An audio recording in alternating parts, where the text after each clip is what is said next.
여러분 바쁘시죠? 물어보면은 바쁘지 않은 사람은 하나도 없는 것 같아요.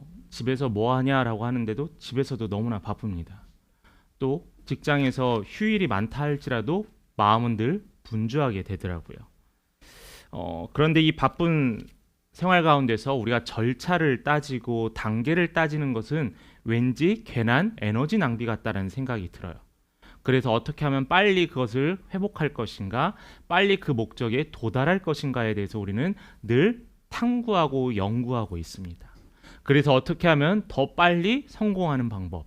그래서 우리는 항상 빨리빨리라는 게 익숙하게 되어 있다는 거죠. 이렇다 보니까 우리가 정말 바쁜 일상의 삶 가운데서 우리가 그 근원을 찾거나 그 원인을 찾거나 아니면 그 근본의 출발을 찾으려는 게 아니라 우리는 어느 순간에 방법에만 몰두하고 있는 우리의 삶의 모습들을 우리가 쉽게 볼 수 있어요.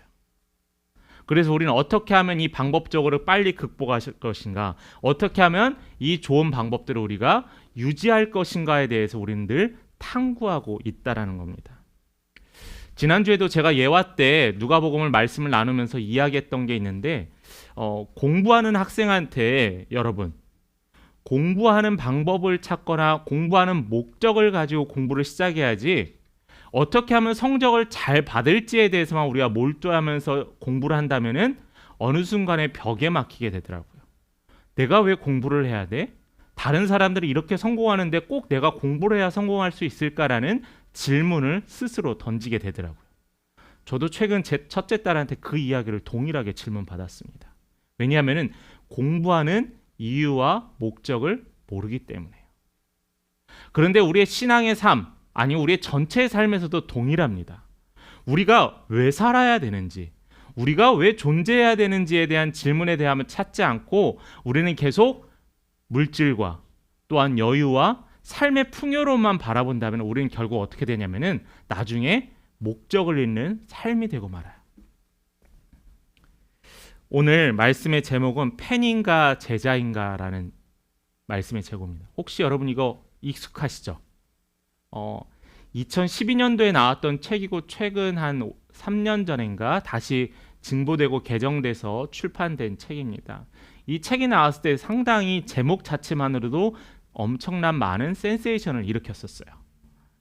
이 책을 통하여서 오늘 여러분들과 이 책의 모티브와 이야기의 흐름을 통하여서 우리가 팬인가 제자인가 스스로 진단하고 우리가 어떠한 삶을 살아갈 것이 맞는지에 대해서 우리가 스스로 방향을 찾아봤으면 좋겠습니다. 여러분, 여러분들에게 질문을 하나 할게요. 여러분은 팬입니까? 제자입니까? 당연히 모든 사람들은 제자라고 생각을 합니다. 그런데 저는 그리스도인들을 향한 질문입니다. 이 그리스도인들을 향해서의 두 가지 질문을 해볼 수 있는데 이 그리스도인들이 두 부류로 나눠볼 수 있어요. 한 부류는 뭐냐면은 이 둘의 공통점은 그리스도인입니다. 한 부류의 공통점은 신앙생활에 나름대로 열심인 사람들이 있어요. 신앙생활에 열심인 사람들. 이들은 예수님을 따르는 제자라고 자신 있게 말하는 사람도 있고요. 그들이 몇몇이나 전부가 제자가 아닐지언정 그들의 입술로는 그들의 말로는 나는 예수를 따르는 사람이다. 나는 예수님의 제자다라고 이야기를 합니다. 그런데 이 예수님의 제자라고 이야기하면서 그런데 그러한 질문이 하나 돼요. 만약에 내가 이 생에 시간을 다하고 죽음이 다다랐을 때 마지막에 예수님께서 나를 모른다고 하면 어쩌지라는 질문을 해볼 수 있어요. 예수님이 나를 모르신대요.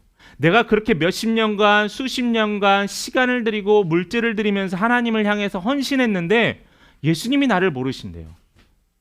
얼마나 황당하고 얼마나 안타까운 상황일까요? 여러분, 이러한 사람들을 볼 때 자신이 예수님의 제자인 줄 알고 살아왔는데 사실은 예수님의 제자가 아닌 경우도 있을 수 있는 가능성이 있다라는 거예요. 두 번째 부류의 사람은 교회를 다니는 성도이기는 하지만은 예수를 따르는 제자가 되는 것에는 관심이 없는 사람들이 있습니다. 예수님의 제자로 자처하는 사람 널려 있지만은 예수님과의 관계에 있어서 진지하게 자신이 제자인지 아닌지에 대해서 정확하게 답변을 할 수 있는 사람, 또한 내가 제자가 되고자 원하는 사람들이 없을 수도 있다라는 거예요. 교회에서 한 자리에서 예배를 드리고 교회에서 성도로 우리가 보여지지만은 예수님이 제자가 되지 않기 원하는 사람이 있다라는 겁니다. 우리는 그것을 그런 사람 뭐라고 하냐면 팬이라고 해요. 팬. 그분들이 교회에 나오는 이유는 명확해요. 예수님을 믿어야 되고 하나님을 알아야 되고 또 신앙생활하고 종교활동을 했더니 내 마음에 허전함과 또 외로움이 해결되다더라. 내가 교회를 다녀봤더니 성경에서 예수님이 수많은 환자들을 고치시고 기적을 베푸시면서 사람들이 열렬히 예수를 쫓았다더라 라는 이야기가 그들이 예수를 쫓는 명확한 이유가 되었다는 거죠. 그래서 그들을 향해서 우리는 팬이라고 하는 거예요. 팬은 왜 그러죠? 이따도 잠깐 더 계속 이야기했지만은 팬은 내가 좋아하는 그 사람의 모습을 보고 따라가는 거예요. 교회를 다니지만은 내가 좋아하는 예수의 모습만을 보고 교회 신앙생활을 할 수도 있다라는 겁니다.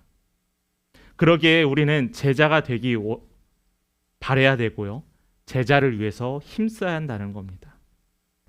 첫 번째로 그래서 여러분들에게 이 말씀의 제목을 한번 여쭤보겠습니다. 여러분은 제자입니까? 팬입니까? 예수님의 제자 중에 야고보의 이야기를 하나 예를 들게요. 다른 제자들도 별반 마찬가지지만은 야고보의 이야기를 하나 들어보도록 하겠습니다. 야고보는 물론 예수님이 가장 신뢰했던 갈릴리 지역의 4명의 어부 중에 한 명이었죠. 그의 출생이나 젊은 시절에 관해서는 상세하게 이야기하고 있지 않지만은 그의 직업은 우리가 말씀을 통해서 유추하면은 그의 직업은 어부였어요. 그리고 갈릴리 지역을 근간으로 살아가는 어부였었고요. 또한 베드로와 우리가 너무나 잘 아는 또한 요한과는 형제지간이었습니다. 그런데 우리는 흔히 예수님의 제자들이 그냥 갈릴리 지역의 어부이고 못 살고 잘 못 배운 사람이라고 생각할 수 있겠지만은 이 야고보는 그러지 않았다라는 거예요. 야고보와 그의 동생 요한은 특별한 예외가 있었습니다. 우리가 마태복음 4장 21절과 22절의 말씀을 한번 같이 읽어보도록 하겠습니다. 마태복음 말씀입니다. 같이 읽겠습니다. 시작. 거기서 더 가시다가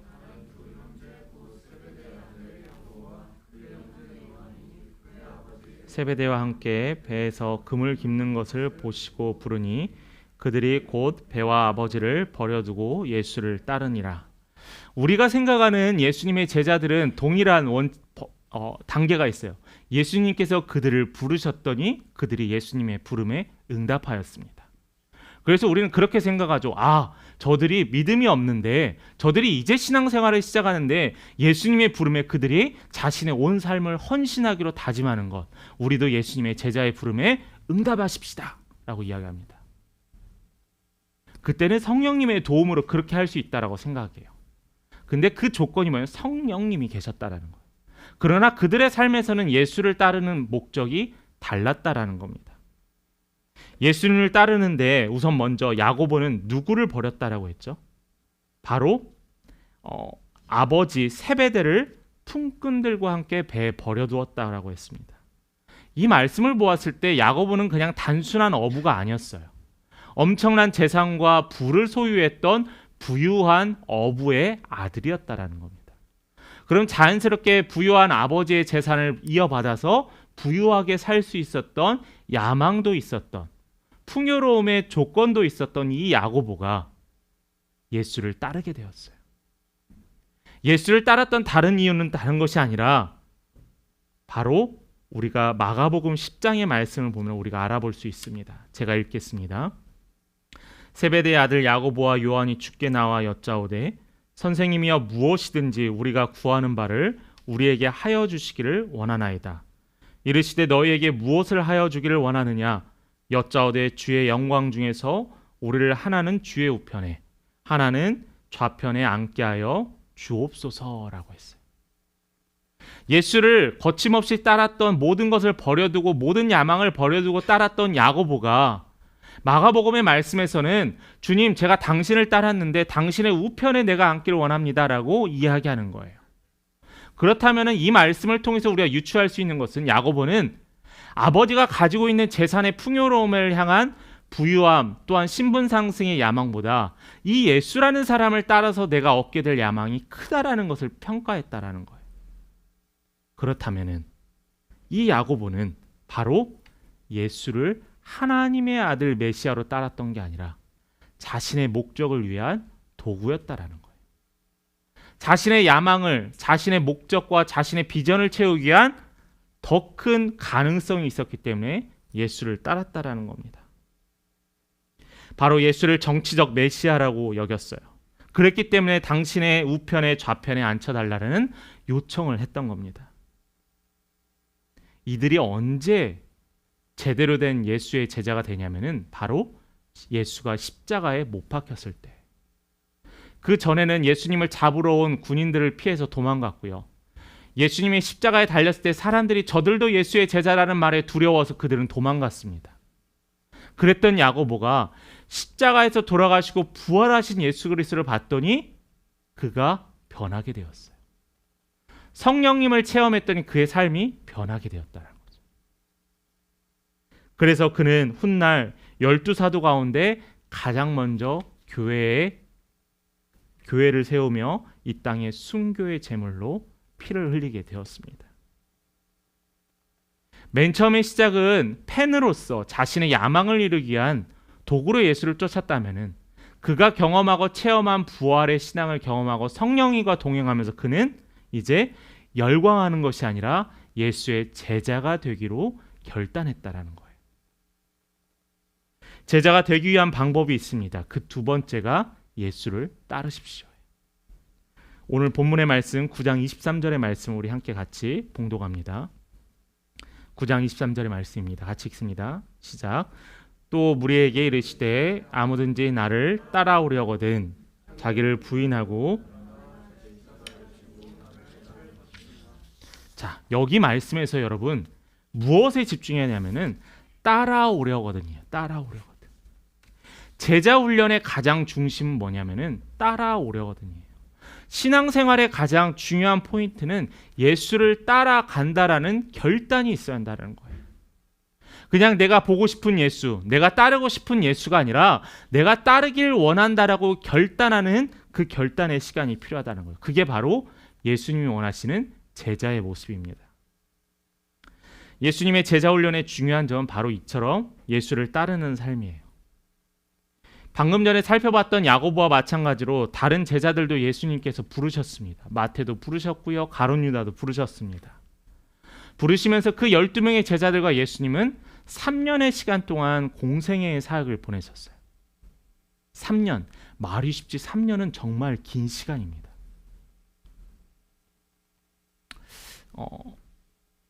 사람의 성격이 3살 버릇 80까지 간다고 하잖아요. 근데 이 3살 버릇 80까지 가는데 근데 한 번 기회가 더 있더라고요. 남자들은 특별히. 군대를 갔더니 사람이 바뀐 케이스를 종종 봤습니다. 다는 아니고 종종 바뀌었어요. 단지 1년 6개월, 2년 2개월 만에 사람이 바뀌게 되더라고요. 근데 예수님과 동행했던 이 3년의 시간 동안 예수님 무엇을 하셨죠?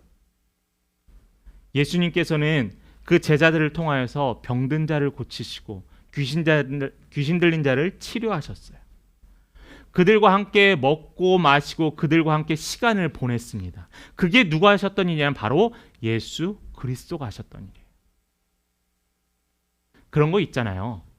어느 순간에 저도 이제 제 첫째 딸의 나쁜 습관이 있습니다. 근데 그 습관이 누굴 따라하는 줄 아세요? 저를 따라했던 거예요. 그러니까 저는 저의 모습을 제일 싫어했던 모습을 아이가 따라하는 거예요. 무섭더라고요. 근데 그게 몇 살 때냐면 1~2살 때 그러더라고요. 여러분 3년의 시간 예수님과 늘 같이 있으면서 제자들은 무엇을 배웠을까요? 때로는 예수님께 베드로가 고백했던 것처럼 당신을 위해 헌신하겠다, 모든 것을 당신을 위해 살아가겠다라고 믿음의 고백도 했습니다. 당신은 주 예수 그리스도시요 살아계신 하나님의 아들이라는 놀라운 신앙의 고백도 했어요. 때로는 예수님의 제자들은 믿음이 적은 자여 왜 의심하느냐라고 하면서 책망도 받았어요. 그러한 시간을 3년 동안 보냈던 이 제자들은 그 훈련의 결과가 어땠죠? 가룟 유다는 자신의 욕망에 머물러 은 30에 예수를 팔아넘겼고요. 다른 사람은 다 배반한다 할지라도 베드로 자신은 닭이 울기 전까지 당신을 절대 배반하지 않는다고 했는데 예수를 3번 만에 부인하고 말았습니다. 예수를 향해서 목숨을 바치겠다고 약속했던 그 제자들은 다 어디 갔습니까? 그들은 예수를 따랐지만은 예수를 따르는 삶은 살지 않았다라는 거예요. 그렇다면은 예수님이 실패자셨을까요? 우리가 충분히 질문해 볼 수 있잖아요. 3년 동안 예수님이 보이시고 가르쳤는데 그들이 정작 예수를 부인하고 예수를 떠났기 때문에 팔았기 때문에 그들은 예수님이 실패한 훈련자셨을까요? 세상 사람들의 눈에는 실패한 것처럼 보입니다. 그런데요, 하나님의 눈, 하나님의 사역에서는 성공한 3가지의 이유가 있어요. 첫 번째는 예수님께서 십자가에 못 박혀 돌아가심으로 예수님께서 모든 것을 다 이루셨어요. 두 번째로는 예수님이 부활하셨어요.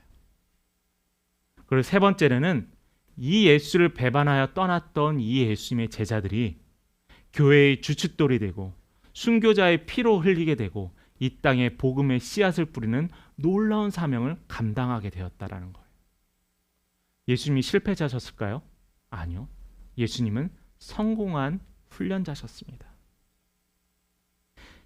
저는 왜 초반에 예수의 제자들이 예수를 이렇게 따르지 않았을까라는 것에 대해서 스스로 질문해 봤을 때 이러한 답을 찾게 되었어요. 다양한 이유가 있겠지만 제가 찾았던 답은 만약 제자들이 자신이 예수를 따르겠다라고 각오하며 자신들이 예수를 따르면서 각오하고 또한 고백했던 것처럼 예수께 의리를 지켰다면 어땠을까요? 내가 예수를 따른다고 했지 않느냐? 내가 예수의 제자로서 내가 예수를 지킨다고 하지 않았느냐라고 하면서 누가 중심이죠? 내가 중심이에요. 내가 중심이 되는 시간이었다는 거예요. 그런데요, 여러분, 예수님께서는 제자들에게 원했던 게 있습니다. 철저하게 낮아지는 걸 원했어요. 베드로가 3번 부인하자마자 땅에 털썩 주저앉아서 자신이 어쩔 수 없는 나약한 인간임을 고백하게 되었어요. 엠마오로 가는 길에 예수가 옆에 걷는데도 그들이 예수를 바라보지 못하면서 자신의 신세를 한탄했어요. 도마는 예수가 나타났는데도 불구하고 의심하여 그의 예수의 옆구리에 손을 집어넣고 말았어요. 그들은 철저하게 낮춰졌습니다. 부활하신 예수를 경험하면서 그들은 무릎을 꿇을 수밖에 없었고 나는 아무것도 아닙니다. 나의 의로 예수를 따르는 것이 아니라 당신이 말씀한 대로 주를 따르겠다라고 하면서 그들은 변화하는 시간이 되었다는 거죠. 그렇다면은 예수를 따라야겠다는 건 알겠어요. 그러면 예수를 따랐다면은 우리는 예수를 따르기에 무엇부터 시작해야 될까? 오늘 이것이 이 말씀의 중요한 포인트입니다. 저는 그 제자 훈련의 시작을 말씀 훈련으로 시작하시기 바래요. 말씀 훈련. 제자 되는 것은 훈련을 통해서 이루어집니다. 훈련 통해서 이루어지지 않는 것 없어요. 저도 종종 예를 들긴 하지만 아무리 내가 식이요법을 하고 아무것도 하지 않고 내가 부풀어나는 그 살들을 통해서 떨어져 나가라 간곡하게 부탁을 해도 살 떨어져 나가지 않아요. 운동하고요. 음식도 조절해야 돼요. 저도 되게 엄청 마른 체형인데 나이가 먹으니까 살이 좀 붓기 시작하더라고요. 그래서 저도 걷고 운동도 합니다. 훈련이 필요해요. 결과물을 얻기 위해서는요. 예수의 제자가 되기 위해서는 그냥 3년간 쫓아다녔던 경험뿐만 아니라 거기에 성령님을 체험했듯이 제자가 되는 것은 훈련이 필요합니다. 훈련을 시작하기 위해서 가장 먼저가 바로 예수님과의 개인적인 관계를 맺어야 돼요. 우리 성도님들 저에 대해서 얼마나 많이 알고 계세요? 어떤 분들은 뭐 많이 아시는 분도 계시고 어떤 분들은 그냥 눈에 보여지는 모습만 아시는 분들 계실 거예요. 또 함께 걷는 교회에서 처음부터 같이 시작한 분도 계시고 또 잠깐 방문하시거나 또 몇 주 되지 않으신 분들도 또 저에 대해서는 완벽하게 모를 거라고 생각을 합니다. 대신 저에 대해서 알기 위해서는 무엇이 필요하면 저와의 관계가 필요해요. 대화도 하고요. 연락도 하고요. 또한 이야기도 많이 나눠야 합니다. 그랬듯이 예수에 대해서 알기 위해서는 바로 예수님과의 관계를 맺어야 하는데, 그 관계 맺는 게 영성이고, 그 영성을 위해서는 친밀하게 예수를 알아가야 한다는 거죠. 그게 바로 제자의 조건입니다. 이것이 기본이 되지 않고 예수를 알아간다고 한다는 것은 그냥 소리나는 꽹과리와 같아요. 아무런 무의미한 시끄러운 소음과 같다라는 거예요. 예수를 따랐을 때는 내가 따르는 예수, 나를 부르신 예수가 누구인지 정확하게 알아야지 우리가 참된 제자가 될 수 있다라는 거예요. 이러지 않기 때문에 우리 안에 이단에 빠져들고 잘못된 신앙의 개념이 자리 잡고 마는 겁니다. 예수님이 제자 훈련하셨을 때 가장 중요한 도구는 바로 말씀 훈련이었어요. 그 말씀 훈련은 절대적이었습니다. 예수님께서 사역을 하실 때 귀신 내쫓고, 또한 음식을 먹이시고, 또한 병든 자를 치유하셨던 것이 끝이 아니고요. 그것은 그냥 하나의 일편적인 부분입니다. 그런데 예수님은 가장 많이 했던 게 뭐냐면은 하나님 나라의 말씀을 제자들과 나눴다라는 거예요. 3년간 계속 고치고 계속 주무시기만 하셨을까요? 아니에요. 끊임없이 걸으시면서 이야기하셨고요. 밥 먹으면서 이야기하셨고요. 또한 자기 전에 이야기하셨어요. 무엇에 대해서요? 하나님 나라의 말씀에 대해서요. 말씀 훈련이 주는 유익이 있습니다. 이사를 하게 되면은 요즘은 가구를 직접 구매하는 게 아니라 조립해서 좀 많이 사잖아요. 그게 좀 가격이 싸고요. 이사를 하면서 제가 이번에 조립해야 될 물건이 좀 몇 개 있었습니다. 근데 정말 간단해 보였어요. 별거 아니었어요. 별거 아니어서 그냥 자신감에 조립을 하기 시작했어요. 조립을 하는데 뭔가 이상한 거예요, 느낌. 왜냐하면은 조립이 잘못되었다. 방향이 잘못되었던 것 같아요. 나중에 보니까. 제가 조립을 실패했던 이유, 조립을 실패해서 시간을 버리고 노력을 버리고 또한 드라이버를 돌리는 제 손의 힘을 버렸던 이유는 뭐냐면은 설명서를 보지 않았기 때문이에요. 그냥 설명서를 보지 않더라도 그냥 설명에 관련된 유튜브만 잠깐 보더라도 저는 이 시간과 노력을 버리지 않았을 텐데, 이 설명서를 보지 않았더니 저는 다시 되돌아가게 됐습니다. 우리 신앙의 설명서, 우리의 인생의 설명서는 다름 아니라 하나님의 말씀이에요. 예수를 알아가기 원하고 예수의 제자가 되기 원하고 예수의 성도가 되기 원한다면서, 교회의 지체가 되기 원한다면서 이 설명서를 읽지 않고 눈에 보여지는 것으로만 따라가려고 해요. 물론 신앙생활을 처음 시작하거나 오랫동안 쉬시고 다시 시작하는 분들은 충분히 가능합니다. 눈에 보여지는 게 중요하니까요. 근데 이 눈에 보여지는 것에 머물러 있으면 뭐가 되냐면은 그냥 팬이 되고 말아요. 눈에 보이는 이적, 어떤 사람이 말하는 간증, 저 사람도 저렇게 해서 놀라운 하나님의 축복을 받았다더라. 그러면 나도 저 사람처럼 하면 나도 축복을 받겠지. 그것은 하나님이 일하시는 방법이지 하나님의 말씀은 아니에요.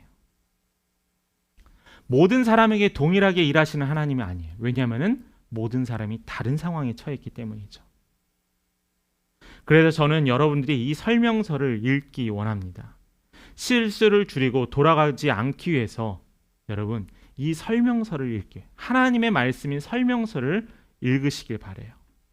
그래서 말씀의 근거에서 나를 되돌아보시고요.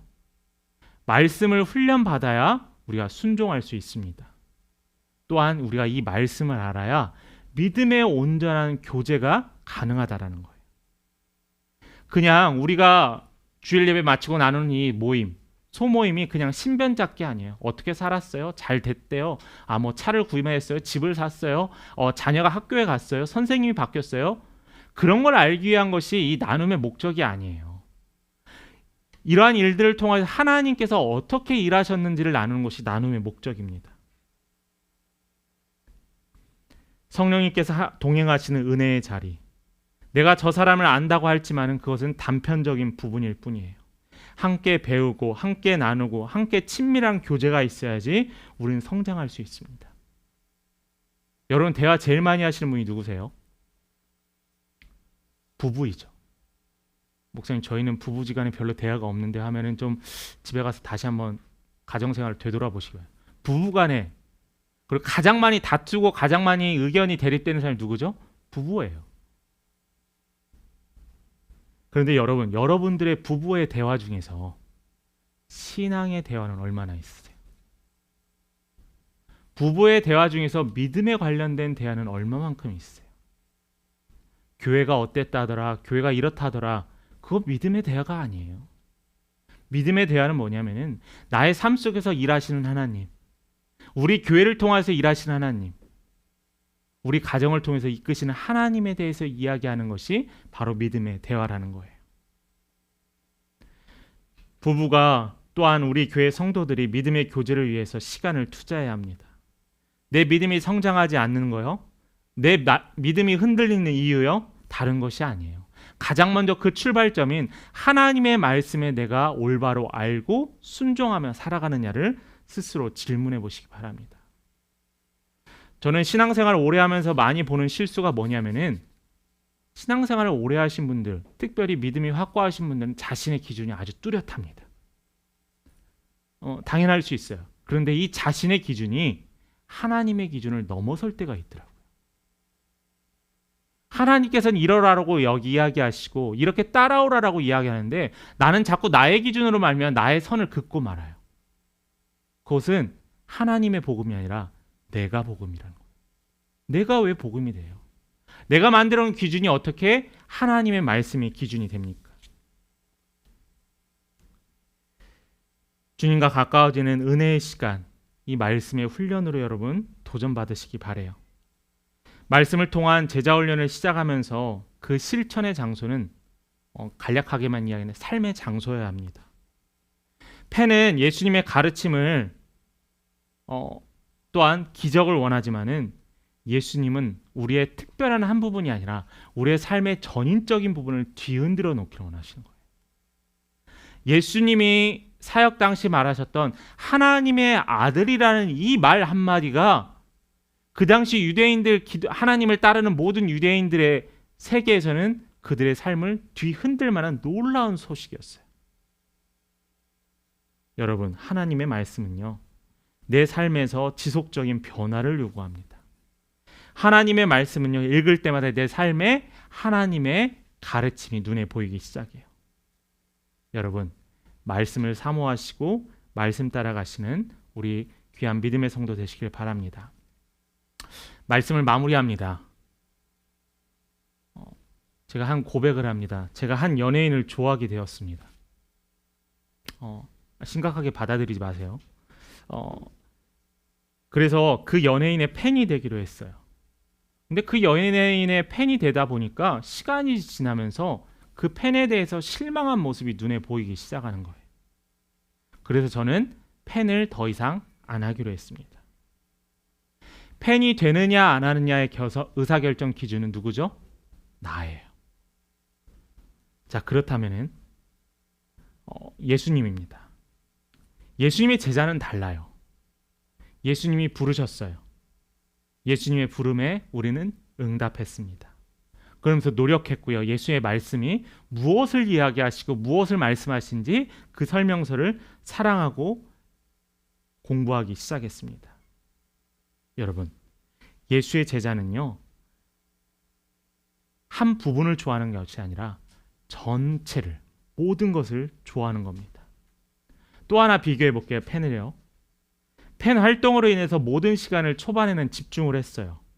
너무 집중하고 너무 좋아하다 보니까 이 사람을 너무나 사랑하게 됐어요. 그래서 생긴 단어가 뭐죠? 바로 사생팬입니다. 죽도록 쫓아다니는 사생팬입니다. 근데 우리 사회에서는 이 사생팬을 뭐라고 하죠? 좋지 않은 팬 문화라고 해요. 그 연예인의 일상생활, 개인적인 생활, 모든 것들을 다 공유하기 원하는 개인의 욕심이 한 사람을 막기 때문이죠. 그래서 사회에서는 사생팬을 아주 경계합니다. 그리고 사생팬이 되지 말라고 해요. 그런데요, 예수님의 제자는 달라요. 예수님의 제자는 사생팬이 돼야 돼요. 예수님의 제자는 모든 것을 예수님을 사랑해야 돼요.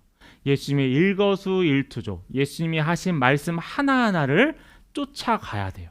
그게 예수님의 사생팬이 되는 겁니다. 적당한 교회 생활, 적당한 신앙 생활, 적당한 헌금, 적당한 봉사활동. 아니요.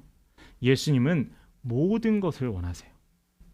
적당한 제자는 없습니다. 한 발만 걸쳐놓는 교인도 없어야 합니다. 우리가 전적으로 예수를 따라야 하는 이유는 이미 말씀에서 선포하셨어요. 우리 요한일서 4장 19절 말씀입니다. 같이 읽습니다. 우리가 사랑함은 그가 먼저 우리를 사랑하셨습니다. 우리 한 번 더 봉독합니다. 우리가 사랑함은 그가 먼저 우리를 사랑하셨습니다. 요한일서 이 사랑장에 나타나 있는 말씀은 우리가 그의 제자가 되고 우리가 그의 말씀을 따른 이유는 그가 먼저 우리를 사랑했기 때문이에요. 사랑해서 손 내밀었기 때문입니다. 예수님을 사랑하고 열정적으로 쫓을 수밖에 없는 이유 중 하나는 그분이 우리를 지극히 사랑하셨기 때문이에요. 그렇기 때문에 우리는 예수를 향한 적당한 팬, 내가 원하는 예수, 내가 바라는 예수를 쫓는 것이 아니라 여러분 있는 힘껏 예수를 바라보시고 나의 삶에 전부를 걸어보시는 우리 성도님 되시길 바라요. 예수의 말씀을 따르십시오. 예수의 말씀을 찾으십시오. 예수의 말씀을 들으십시오. 지금도 예수님은 우리를 향해서, 우리 여러분들을 향해서 끊임없이 얘기하고 계시는 분이심을 여러분 기억하시길 간절히 소망합니다.